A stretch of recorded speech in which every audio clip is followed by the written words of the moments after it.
La veille sur les marchés publics, elle doit se faire à 2 niveaux. Alors, un des premiers niveaux, le premier auquel on pense, c'est de se dire, il faut que je m'inscrive sur des sites de veille, BOMP, Marché Online, France Marché ou autres, que je détermine les bons mots-clés, que je détermine les bons critères, notamment liés à la zone géographique ou à d'autres critères, et que je reçoive tous les jours les opportunités de marché. Ça, c'est le premier niveau et c'est ce que tout le monde fait. Il y a une autre partie que peu d'entreprises font, c'est qu'il faut être en relation avec les acheteurs.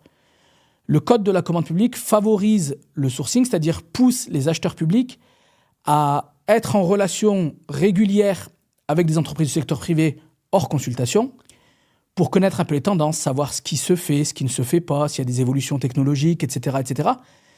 Et donc, rendez-vous disponible auprès de ces acheteurs, un, pour vous présenter, et puis deux, pour leur rendre service, en quelque sorte, pour les informer sur la veille. Donc, ce que je conseille en règle générale, c'est que dans votre zone géographique, commune, communauté de communes, département, il faut aller rencontrer les acheteurs publics, et c'est tout à fait possible de le faire. Et puis, c'est de participer à des événements type salon, conférences ou autres, qui portent soit sur les achats publics, soit pas forcément sur les achats publics, mais sur lesquels vous allez pouvoir rencontrer des représentants de ces collectivités.